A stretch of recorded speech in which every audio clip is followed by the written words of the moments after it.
What is up, guys? Today I decided I wanted to make a quick video talking about how you can make the transition from your senior year of high school to your freshman year of college as seamless as possible.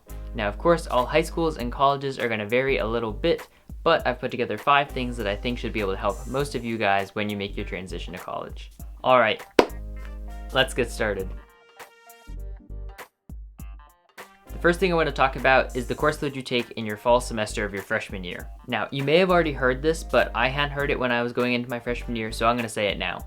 Don't overload yourself with credits your freshman year. Before coming to college, my philosophy was that I was going to take a lot of credits at the beginning of college so that when I got near the end, I wasn't going to have to take as many because the classes would be easy when I was a freshman and would get progressively harder. I'm just going to say, as great as this may sound in theory, I really don't think that's a good idea. And the reason why is really twofold. Point number 1 is this is your first semester of college, not just your first semester of taking classes in college, but the entire experience. For a lot of you, this is going to be your first time living away from home. You're going to be trying to make new friends and you're going to want to join clubs and just do social things at college. Point number 2 is that saying that all of the classes you take freshman year are going to be easy can definitely be a little bit misleading. Now sure, some of the classes you take your freshman year probably won't be that hard, but the thing that you have to realize is that some of the classes you take in your first 2 years of college are really weed out classes. If you have access to GPAs for any of these classes, I would definitely recommend looking at them. You'll notice, at least I've noticed, that some of these classes have GPAs that are way lower than some of the upper level classes at your college. So if you decide to take a lot of credits your first semester, odds are you're going to struggle in some of those weed out courses and it's just going to make your freshman year really stressful. So take a few less credits, help pad your GPA, and be a little bit less stressed your freshman year of college. The second thing I want to talk about is that you should join stuff. And by stuff, I mean student government, intramural sports, clubs. You get the idea. Anything social. Now, of course, make this something you actually want to do so you show up to it. So if you really hate doing anything involving physical activity, probably skip the intramural sports. The most important thing is that it's actually something you want to do. Because if it's actually something you want to do, you're going to keep showing up week after week instead of just giving up after showing up to a few meetings. But the one thing that they're all going to have in common is they're going to get you exposed to a different group of people in a different setting. Looking back at my freshman year, when I played intramural soccer, I played with a whole bunch of people that otherwise I probably would have never even met had I not joined the team. And it doesn't have to be something you're really good at, it just has to be something that you have fun with. For example, my freshman year I played ultimate frisbee. I cannot throw a frisbee. It was just intramural, but I did feel a little bit bad for the people on my team who actually knew how to play frisbee. But overall, it was a really fun experience. So in summary, find something at your college that you like and get involved. The third thing I want to talk about didn't apply to me when I went to college, but I know it applies to a lot of other people, so I still want to talk about it. Depending on where you decide to go to college, it's possible that a lot of people you know from high school will decide to go to the same place. Now, everyone has their own take on this. Some people think it's a blessing, some people think it's a curse. I'm not here to tell you what to think. All I'm going to say is just don't lean too heavily on these people. Going to Georgia Tech, I've seen this a lot. There's a very large population at that school from Georgia, and a lot of people know each other from high school. The problem with this is, in the beginning, you'll stick to these people because you're comfortable and familiar with them, and as a result, you're missing out on valuable time branching out and making new friends. Now, don't get the wrong idea. I'm not telling you not to spend any time with your friends from high school. I think those relationships are really important and you should definitely keep them.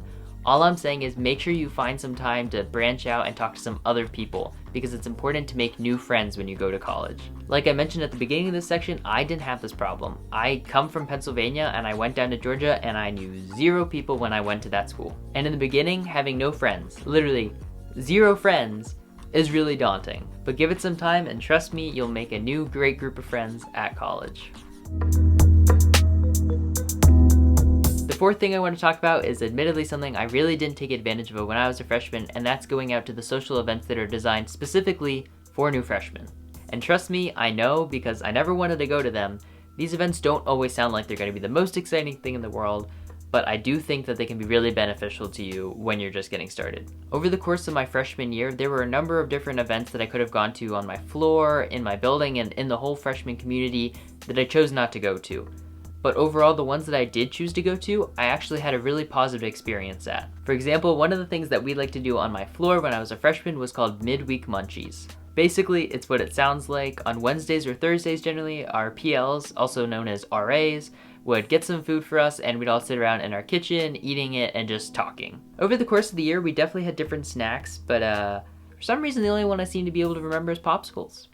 So once a week, we would have a snack, sometimes popsicles, with our PLs and other people on our floor, and we would just talk and we'd hang out for a little bit. Like I said, it's not necessarily the most exciting thing in the world, but it got us out of our rooms and talking to each other, and overall, I think this was actually super useful when I went to it. So to summarize for this point, I'm not gonna tell you to go to every single one of these events because that would just make me a complete hypocrite. What I'm gonna say is, I think you should look at them and consider them and pick out a couple that sound kind of interesting and like they might be fun, and who knows, go to them and you might actually have fun. And the last thing I want to talk about is that you can actually get started before your classes even begin. From what I've heard, I'm pretty sure most colleges either have some sort of Facebook group, Reddit, or GroupMe, or something of that nature that you can get involved in and start getting to know future classmates. This can be a great way to start some dialogue with some potential future friends, and this can also be really useful when it comes to trying to pick out your roommate for freshman year. Additionally, and this is something that will also be different for every college, if you have an orientation, go to it. Orientation can be a great way to start meeting some people, and it also gives you a chance to get familiar with the campus and really get you excited for going to college. What you decide to do is obviously up to you.